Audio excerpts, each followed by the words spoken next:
My wife gave birth to a black kid while I'm fully white. When I asked for a DNA test, she refused, saying, "You're being too dramatic. If you don't trust me, leave me." A few days later, when I found out who the real father was, everyone was left shattered. I'm standing in a hospital room, and my whole world is falling apart. The baby is crying. Emily is smiling. The nurses are clapping. Everyone is celebrating. But me? I feel like I'm drowning. Like someone pushed me underwater and I can't breathe. Because the baby in my wife's arms doesn't look like me at all. I'm white. Pale skin, light hair, blue eyes. Emily is white too. But this baby? Dark skin, dark eyes, thick, curly hair. Beautiful, yes. But not mine. I know it in my bones. I know it the second I see him. "Hold your son," Emily says. Her voice is shaking, but she's smiling. That smile doesn't reach her eyes. I don't move. My hands stay at my sides. The nurse walks over with this huge grin. "Come on, Dad. Don't be shy. He's perfect. Perfect. Yeah, perfect proof that my wife has been lying to me." I spent 9 months preparing for this. 9 months painting the nursery, building the crib, going to doctor appointments, holding Emily's hand while she threw up every morning, reading baby books, practicing swaddling on stuffed animals. I took a CPR class. I baby-proofed our entire house. I did everything right. I was excited. I was ready to be a father. I remember the day she told me she was pregnant. We were in our kitchen, Sunday morning. She was making pancakes. She turned around with tears in her eyes and showed me the test. 2 pink lines. I picked her up and spun her around. We both cried. Happy tears. The best day of my life. Or so I thought. But now I feel sick. "Michael, hold him." Emily's voice is harder now. Almost angry. "I need some air," I say quietly. I walk out. The automatic doors slide open, and I stand in the parking lot under the yellow lights. It's cold. My breath comes out in clouds. Cars pass by on the street. Normal people living normal lives. And here I am, watching mine explode. My phone buzzes. It's my mom. "How's my grandson? Send pictures." I stare at the message. My thumb hovers over the keyboard. What do I even say? My phone buzzes again. This time it's Richard, my stepfather. "Congratulations, son. Can't wait to meet him." My stomach turns. I put my phone away. I go back inside. I have to. People will ask questions if I don't. So I put on a smile. I take pictures. I hold the baby for exactly 30 seconds while Emily's sister snaps a photo for Instagram. The baby feels warm in my arms. Innocent. None of this is his fault. But I can't look at him without feeling like someone stabbed me in the chest. Emily's parents arrive. Her mom rushes over and takes the baby, crying happy tears. Her dad shakes my hand. "Congratulations, Michael. You're going to be a great father." The words hit me like a punch. I smile and nod. What else can I do? That night, after everyone leaves, I finally ask the question that's burning a hole through me. "Emily." My voice is quiet, calm. "Who's the father?" She freezes. For just a second, I see panic flash across her face. Then she laughs. This high, fake laugh that sounds like breaking glass. "Are you serious right now? You think I cheated on you? I just want to know the truth." The truth. She sits up in the hospital bed, and now she's angry. Really angry. "The truth is you're being dramatic. If you don't trust me, Michael, maybe you should just leave." Her hands are shaking. She's gripping the bedsheet so tight her knuckles are white. "You're making this about trust?" I say, "Emily, that baby doesn't look like either of us. Genetics are complicated. My grandmother had darker skin. It's recessive genes or something. I can't believe you're doing this right now. I just gave birth to our son, and you're accusing me of cheating?" She's good. Really good. For a second, I almost believe her. Almost. "Just take a DNA test with me. If I'm wrong, I'll apologize for the rest of my life." "No." Her voice is ice. "I won't entertain this. You either trust me or you don't." I nod slowly. "Okay. Okay, what?" "Okay. I don't trust you. And I'm leaving." I grab my jacket and walk out. No yelling. No screaming. Just silence. Behind me, I hear her start to cry. But I don't turn around. The next few days are the worst of my life. I stay at my friend Dave's apartment. He asks what happened. I tell him Emily and I had a fight. I don't tell him the truth. Not yet. I'm not ready to say it out loud. I go to work. I sit at my desk. I type emails. I eat lunch. But I'm not really there. I'm a ghost moving through my own life. Every time I close my eyes, I see that hospital room. Her face. The lie. My coworkers notice. You okay, man? They ask. Shouldn't you be home with your new baby? I smile. Just tired. New parent stuff. They laugh and pat my back. If only they knew. At night, I can't sleep. I lie in bed at Dave's apartment, staring at the ceiling, playing everything back in my mind. Was there a sign? Did I miss something? Then I start remembering things. Little things that didn't make sense at the time. 6 months ago, Emily started going to yoga classes every Tuesday and Thursday night. She'd leave at 7, come home at 10. That's a long yoga class. She'd come home sweaty, her hair wet from the shower. She said the studio had great showers. I believed her. I never questioned it. Why would I? I trusted my wife. 5 months ago, she changed her phone password. Said she wanted more privacy. I thought it was weird, but I didn't push. I'm not the kind of guy who checks his wife's phone. I thought that meant I was a good husband. Turns out it just meant I was blind. 4 months ago, she started working late. Big project at work, she said. She's a marketing manager. Big projects happen. I made her dinner and kept it warm. Sometimes she wouldn't come home until midnight. She'd kiss my forehead and say, "Thank you for being so understanding." Understanding. That's what she called it. I was understanding while she was lying to my face. 3 months ago, she went on a girls' trip to the beach. For days. Just her and her friends. She barely texted me. Maybe one message a day. When she came back, she seemed different. Distant. Quieter. I thought it was pregnancy hormones. The internet said pregnant women can be moody. I let it go. 2 months ago, I came home early from work. I had a headache and my boss let me leave. I walked into our bedroom and found her on the phone. She was lying on our bed, laughing. That soft, intimate laugh she used to give me. When she saw me, she jumped like I'd caught her stealing. "I gotta go," she said quickly and hung up. "Who was that?" I asked. "My sister. Just chatting." I believed her. Of course I did. Why wouldn't I trust my wife? 1 month ago, I found a receipt in her purse. I wasn't snooping. I was looking for my car keys. She'd borrowed them earlier. The receipt was from a fancy restaurant downtown. The kind of place you go for anniversaries. The date was a Thursday. Her yoga night. "Did you go out to eat after yoga?" I asked. She barely looked up from her phone. "Yeah, the girls and I grabbed dinner." The receipt was for 2 people. 2 glasses of wine. 2 steaks. 2 desserts. But I didn't push. I didn't want to be that husband. The jealous one. The controlling one. I was a fool. Now, lying in Dave's guest bed, all these moments crash over me like waves. Each one proof that I'd been played. Each one showing me what an idiot I'd been. My phone buzzes. It's Emily. "Michael, please come home. We need to talk." I don't answer. She texts again. "You're being cruel. Your son needs his father." My son. The words make me feel sick. On day 3, I ordered DNA tests online. 3 of them. 1 for me, 1 for Emily, 1 for the baby. Express shipping. I have them sent to the hospital where Emily is still staying for observation. She had some complications after birth. Nothing serious, but they kept her an extra few days. I include a note, just to be sure. For the baby's medical records. Hospital requested it. It's a lie, but I don't care. She's been lying to me for months. Maybe longer. She texts me an hour after they arrive. "You really don't trust me." "Fine. I'll do your stupid test. But this is going to ruin us, Michael. You're destroying our family over nothing." Over nothing. She's still acting like I'm crazy. Like I'm the bad guy. "Just do the test," I reply. 3 days later, she texts. "I did it. Happy now." I don't respond.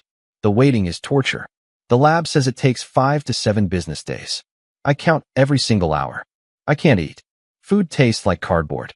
I lose 8 pounds that week. Dave keeps asking if I'm okay. I tell him I have the flu. I go to work. I come home. I stare at my phone. I wait. Finally, on day 6, the email comes. I'm sitting in my car in a grocery store parking lot when my phone buzzes.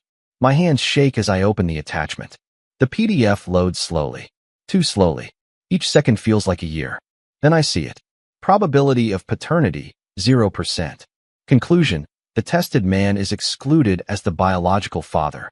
I read it 3 times. 4 times. 5 times. The words don't change. I'm not the father. I sit there in my car, and I don't cry. I don't scream. I just stare at the steering wheel. A woman walks past with a shopping cart. A kid runs by with a balloon. Someone's car alarm goes off. The world keeps moving like nothing happened. But my world just ended. Or maybe it ended 6 months ago. Maybe 9 months ago. Maybe longer. Maybe my marriage died a long time ago, and I was too stupid to notice. But then I scroll down. There's more. The lab included a note. Partial DNA match found in existing database. See attached file for details. I click it, and my blood turns to ice. The DNA matches someone already in their system. See, last year, my mom got remarried. She was alone for 15 years after my dad died of cancer. She was lonely. Sad. Then she met Richard at a charity event. He seemed nice. Polite. Well-dressed. Successful. He owned a construction company. He was a widower too. They bonded over shared loss. They dated for 8 months, then got married. Small ceremony. Just family. I walked my mom down the aisle. I was happy for her. She deserved happiness. Richard seemed like a good guy. He called me son, even though I never asked him to. He'd clap my shoulder and ask about my job. He'd bring wine to family dinners. He'd tell jokes. Everyone liked him. To be supportive, our whole family did one of those genetic health panels together. You know, the ones that check for diseases and cancer risks and stuff. We all sent our DNA in. Me, Mom, Richard, Emily. It was Richard's idea. He brought it up at dinner one night. We're family now, he said. We should know our health history. It's important, especially with a baby on the way. He smiled at Emily when he said it. She smiled back. I thought he was being thoughtful, caring. I didn't think anything of it. But now that DNA is in the system, and the match isn't to a stranger, it's to Richard, my stepfather, the man my mother married, the man who sits at our dinner table every Sunday, the man who shook my hand at my wedding and said, "Welcome to the family, son," the man who toasted at my rehearsal dinner, the man who hugged Emily and said, "Take care of my boy. He's the father of my wife's baby." I sit in that car for 2 hours. I don't move. I barely breathe. My phone rings 4 times. I don't answer. The sun sets. The parking lot empties. A security guard drives by and slows down, looking at me.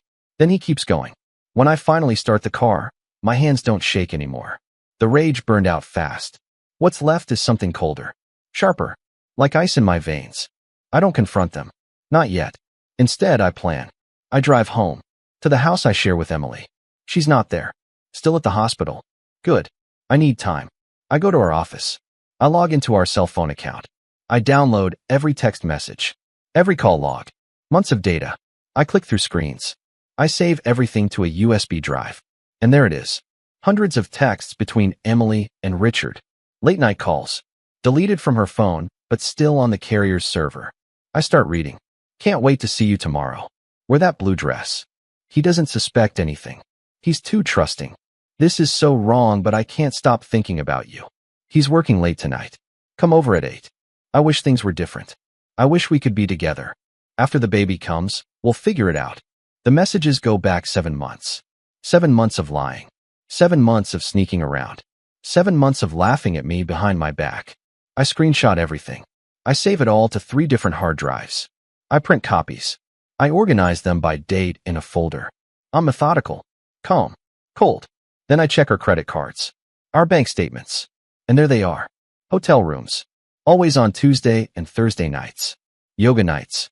The same hotel. The Riverside Inn. Room 314. Charged to Richard's card. But I dig deeper. I check Emily's email. She kept receipts. Confirmation emails. Thank you for your stay at the Riverside Inn. Over and over. Different dates. Same room. One email catches my eye. It's from 3 months ago. A forwarded hotel confirmation. From Richard to Emily. Can't wait for our weekend away. Told her I have a construction conference. See you Friday. That was the girls' beach trip. It wasn't with her friends. It was with him. I print everything. Every receipt. Every email. Every text. Every call log. It takes me 4 days to gather it all. I barely sleep. I work like a machine. No emotion. Just cold, calculated planning. Then I buy envelopes. White ones. Nice paper. The kind you use for wedding invitations. I buy red ribbons. I make it look presentable. Official. I put the DNA test in each envelope. The texts. The hotel receipts. The emails. Every piece of proof. Every lie. Every betrayal. All organized. All dated. All highlighted. 10 envelopes. One for every important person who needs to know the truth. A week later, my mom calls. Michael, sweetie, we're having a family dinner this Saturday. To celebrate the baby. Please come. Please bring Emily and my grandson. Richard is so excited. He keeps talking about how he can't wait to hold his grandson. Grandson. The word makes my skin crawl. It'll be good for everyone. Mom continues. Family heals everything. I know you and Emily have been going through something, but a baby brings people together. Just come. Please. Family heals everything. I almost laugh. I'll be there, Mom. Oh, wonderful. I'm making pot roast. Your favorite.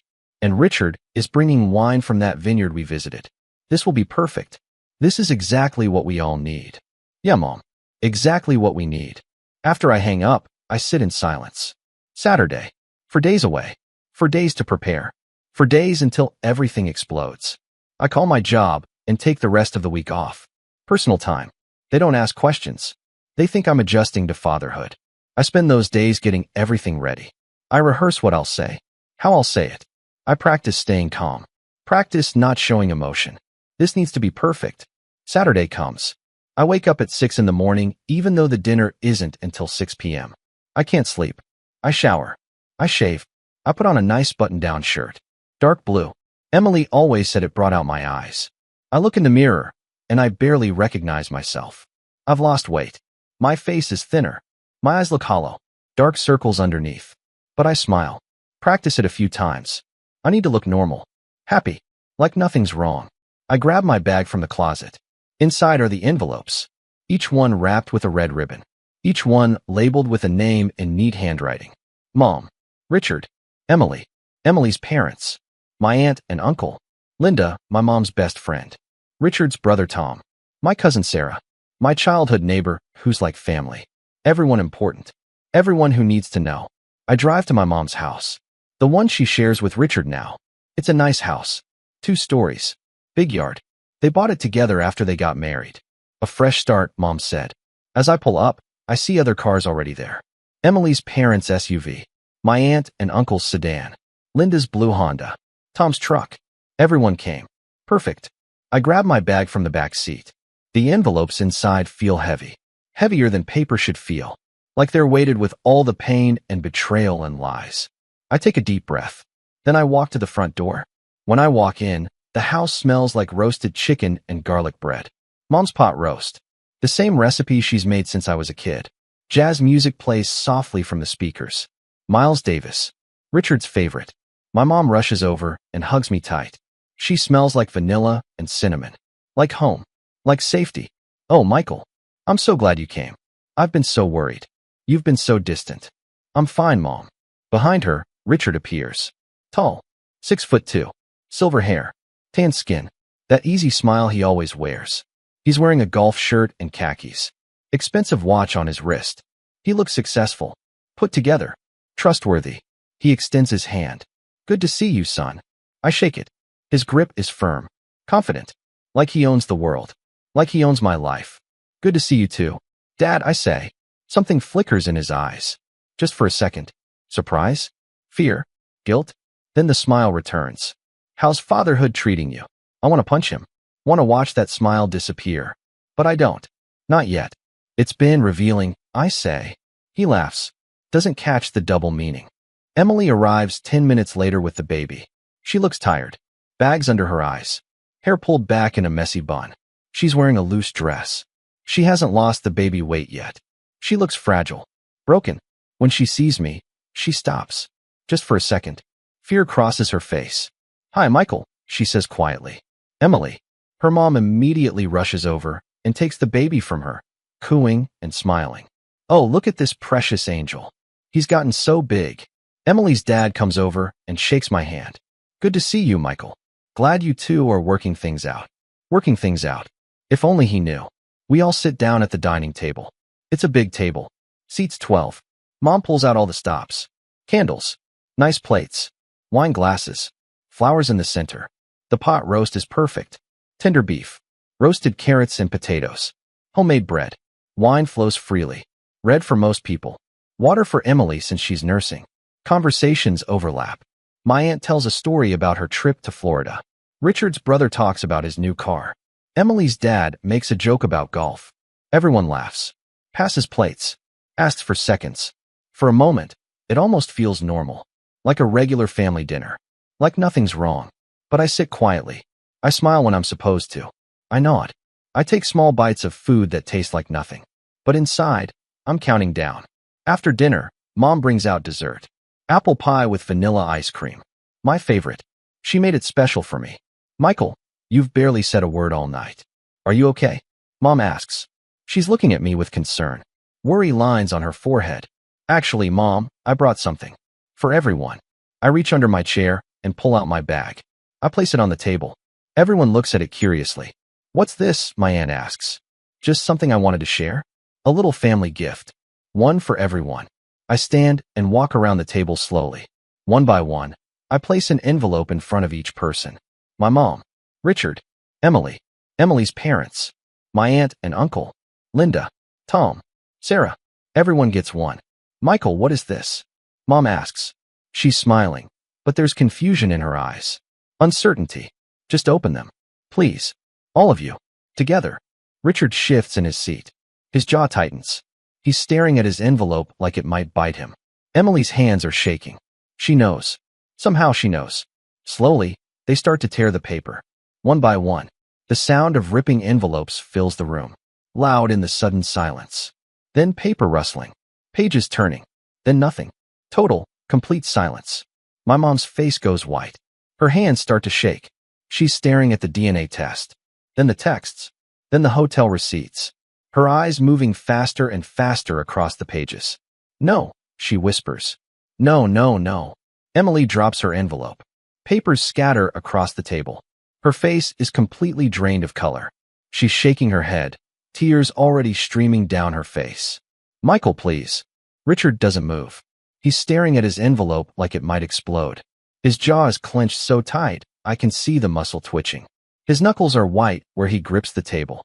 Emily's dad stands up, his chair screeching against the tile floor. He's reading the papers, his face getting redder and redder. What the hell is this? He shouts. It's the truth, I say calmly. My voice is steady, clear. That's the DNA test showing I'm not the father of Emily's baby. And those are the texts and hotel receipts showing who is. My mom looks at Richard, then at Emily, then back at the paper in her hands. Her mouth opens and closes, but no sound comes out. Tell me this isn't real, she finally says. Her voice breaks. Tears start falling. Richard, tell me this is fake. Tell me this is some mistake. He doesn't answer. He just sits there like a statue, like he's turned to stone. Tell me. Mom screams. The baby starts crying. Loud, piercing wails that fill the house. Emily is sobbing now. Full body sobs. Her shoulders shaking. Richard finally speaks. His voice is quiet. Defeated. Margaret. I'm sorry. My mom's hand flies across the table. The slap echoes through the room. Richard's head snaps to the side. A red mark blooms on his cheek. You son of a bitch, she hisses. You son of a bitch. She stands up, her chair crashing backward. She's shaking. Rage and heartbreak warring on her face. Emily's mom is crying now too. Big, heaving sobs. She's staring at her daughter like she doesn't recognize her. Emily, how could you? How could you do this to your husband? To this family? Emily's dad slams his hand on the table. Plates jump. Wine spills. My daughter is a whore, he says. His voice cold. Final. I didn't raise a whore. Dad, please. Emily reaches for him. He steps back like she burned him. Don't touch me. My aunt is reading the texts, her face twisted in disgust. 7 months? You two were doing this for 7 months. Linda looks at my mom.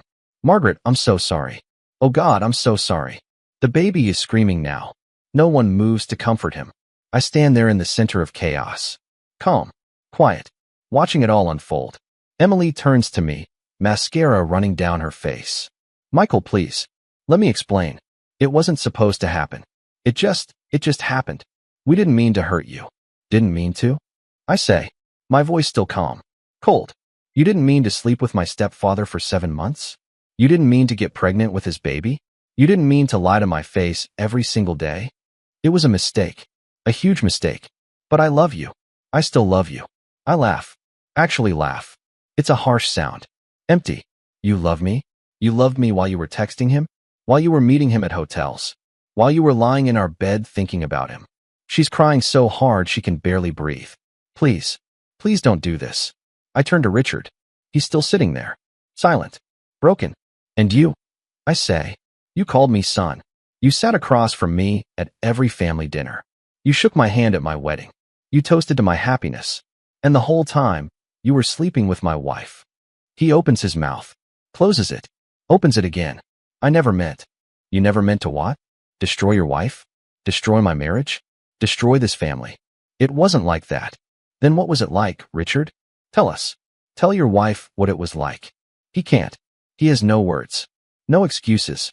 Nothing that could possibly justify what he did. My mom is pacing now, back and forth, hands in her hair. She looks at me with so much pain in her eyes. Michael, I'm so sorry. I didn't know. I swear I didn't know. I know, Mom. This isn't your fault. How long have you known? About a week. She stops pacing. A week? You've known for a week and didn't tell me. I wanted you to see it yourself. All of you. I wanted everyone to know the truth at the same time. No, he said, she said. No doubts. Just facts. She looks at the papers in her hands. Then at Richard. Then back at me. Get out, she says to Richard. Her voice is ice. Get out of my house. Now. Margaret, he starts. Get out. Get out of my house, you bastard. Get out. She's screaming now. Really screaming. Years of pin-up emotion pouring out. Richard stands slowly. He looks around the room. No one meets his eyes. Everyone looks away. Disgusted. Angry. Betrayed. He walks to the door like a dead man walking. His shoulders slumped. His head down. The door slams behind him. The room is chaos now. Everyone's yelling. Crying. Emily's dad is shouting at her. Her mom is crying. My aunt is comforting my mom. Tom is reading the papers over and over like he can't believe it. Sarah is just staring at Emily with this look of pure disgust. The baby is still screaming. And I'm standing in the middle of it all. Calm. Quiet. At peace. I've done what I came to do. I turn to walk away. My mom grabs my arm. Michael, please. Don't go. We can fix this. We can. Fix what, Mom? Your husband is the father of my wife's baby. There's nothing to fix. Where will you go? I don't know. But I'm not staying here. Please. Please don't leave me. I hug her. Tight. She smells like vanilla and cinnamon and tears. I'm not leaving you, Mom. I'm leaving them. I pull away gently. I look at Emily one last time. She's curled in her chair, sobbing, the baby crying in her arms. I hope it was worth it, I say. Then I walk to the door. Behind me, the crying gets louder. The shouting continues. The music is still playing. Soft jazz against the sound of a family exploding. I open the door. The night air hits my face. Cold. Clean. Final. Michael, wait. Emily screams. Please. I need you. We need you. But I don't wait. I don't look back. I don't respond. I walk to my car. Get in. Start the engine. And I drive away.